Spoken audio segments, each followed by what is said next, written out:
자, 12시 탈출 스쿨쇼 시작합니다. 오늘은 마약과 관련된 사연을 같이 듣는 시간 가져볼게요.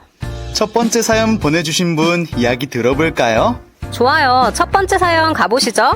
그날도 집에서 엄마에게 잔소리를 귀에 피가 나도록 들었어요. 이번 시험은 잘 치기로 약속했는데.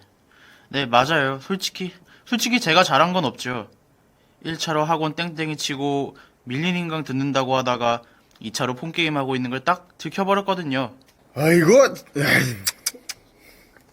엄마한테 혼나고 억지로 인강을 듣고 있는데 친구한테 연락이 왔어요. 저는 친구한테 하소연을 했죠. 야, 나 완전 망했다. 인강창 옆에 게임 띄워놓고 하다가 엄마 대폭발하심. 헐, 불쌍. 인강 다 듣고 하면 되잖아. 맨날 걸리냐 너는? 시끄러워. 그나저나 이번 시험 목표 점수 못 넘길 것 같은데 가슴이 벌써 답답하네. 맞다. 내 친구가 공부 잘하는 약이라고 구할 수 있다던데? 우리 그거 부탁해서 먹어볼래? 수험생 영양제라고 하던데? 오, 진짜? 그거 먹으면 시험도 게임 시간도 그냥 프리패스인 건가? 우와, 얘들 좀 봐. 너네 지금 그게 마약류로 분리되는 얼마나 위험한 건지 알고 얘기하는 거니? 야, 안 되겠다. 당장 따라 나와. 아니, 대체 그게 무슨 약인데 그래? 세상에 공부 잘하는 약이라는 건 없어, 얘들아. 사람들의 마음을 교묘하게 이용해서 위험에 빠뜨리는 마약의 함정일 뿐이야. 공부 잘하는 약으로 둔갑한 마약류는 바로 ADHD 치료를 위한 메틸페니데이트라는 약물이야. 의료용 마약류에 속하는 향정신성 의약품이라고. 향정신성 의약품은 마약류라는 거 알고 있겠지? 그래서 이걸 먹으면 우리에게 무슨 일이 일어나는 건데? 이 약물을 ADHD 치료와 상관없는 사람이 집중력을 높일 것이라고 오용하여 먹게 되면 두통과 불면은 물론 환각, 망상 등 신체적, 정신적으로 심각한 부작용만 잔뜩 나타나게 된다고. 오, 집중력은커녕 위험천만한 약물이었네. 큰일 날 뻔했어. 진짜 큰일 날 뻔한 상황이었는데 친구가 모드를 구했군요. 훌륭해요. 여기서 우리가 마약류란 무엇인지 체크하고 넘어가 볼까요? 내 마약류 몸 잘합니다. 마약류란 약물 사용에 대한 강한 의존성과 점점 더 많은 양을 필요로 하는 내성, 사용을 멈췄을 때 나타나는 금단 증상이 특징인 약물이에요. 이런 약물들은 개인뿐만 아니라 사회에도 큰 해를 끼치기 때문에 세계보건기구는 이를 마약류라고 정의하고 있어요. 우리나라에서는 마약류를 법적으로 마약, 향정신성 의약품, 그리고 대마로 분류하고 있습니다.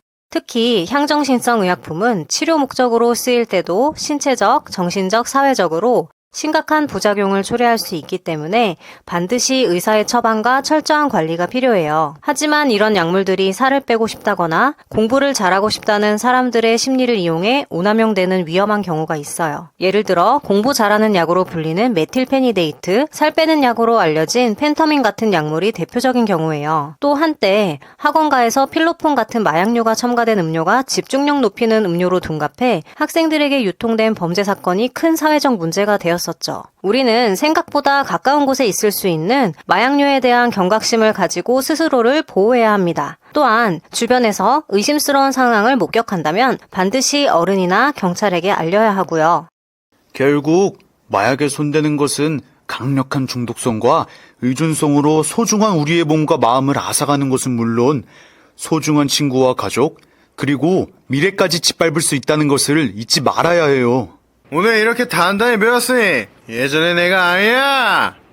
절대 흔들리지 마는 겁니다. 자, 그럼 두 번째 사연으로 넘어가 볼까요? 제가 벌써 N번째 이어폰을 잃어버렸는데요. 충격적이죠. 전 이어폰 없으면 못 살거든요. 이번에도 다시 사려고 단기 알바를 구하는 중이었어요. 학원 때문에 시간은 많이 못 내겠고 고민하던 중에 광고글이 눈에 들어왔어요. 설마 고액 알바에 혹한 건 아니겠죠? 불길한 예감이 드는데요. 네, 안 봐도 지금 다 알겠다. 세상에 공짜는 없다 이겁니다. 일단 좀 더 들어보자고요. 아니, 진짜 간단하게 주는 물건만 어디 우체통이나 지하철역 이런 데에 갖다 두고 오면 고액을 지급해준다는 거예요. 금액을 확인해보니 와, 이어폰이 문제가 아니라 제가 사고 싶었던 옷이며 물건들을 다 사고도 남겠는 거예요. 오, 안 돼요. 아, 불길한 예감은 역시였네요. 저는 혹하고 말았어요. 자세한 정보를 물어보기 위해 그 광고를 올린 사람의 계정을 클릭해봤죠. 그거 뭐 있었습니까? 그런데 판매 광고글이 있더라고요. 정직한 제품과 정직한 가격 어쩌고 이러면서요.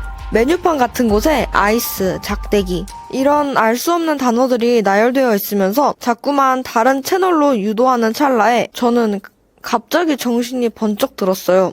마약을 은어로 표현하면서 불법적으로 판매한다는 뉴스를 얼마 전에 본 것이 생각났거든요. 오, 위험해서 빠져나왔네요. 너무너무 다행인데요? 너무 다행이에요. 위험할 뻔했어요.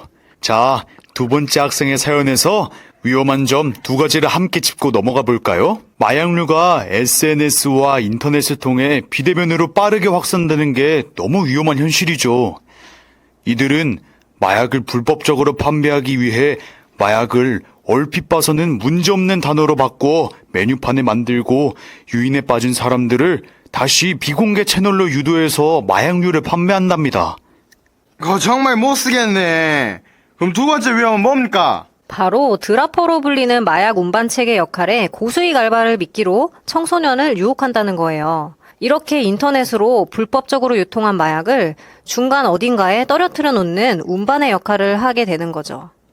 청소년도 마약을 복용하거나 판매에 개입하면 처벌을 받게 됩니다. 마약 운반책은 마약류 관리법에 따라 5년 이하의 징역 또는 5천만 원 이하의 벌금형에 처하기도 하죠. 우리 모두는 이런 일에 절대 가담하지도 관심을 가지지도 말아야 합니다. 오늘은 사연을 통해 청소년 곁에 다가온 마약류의 위험성에 대해 알아봤어요. 마약! 단 한 번의 호기심도 용납하지 마는 겁니다. 우리는 그 자체로도 아름답고 소중하니까요. 마약 NO! 마약 아웃!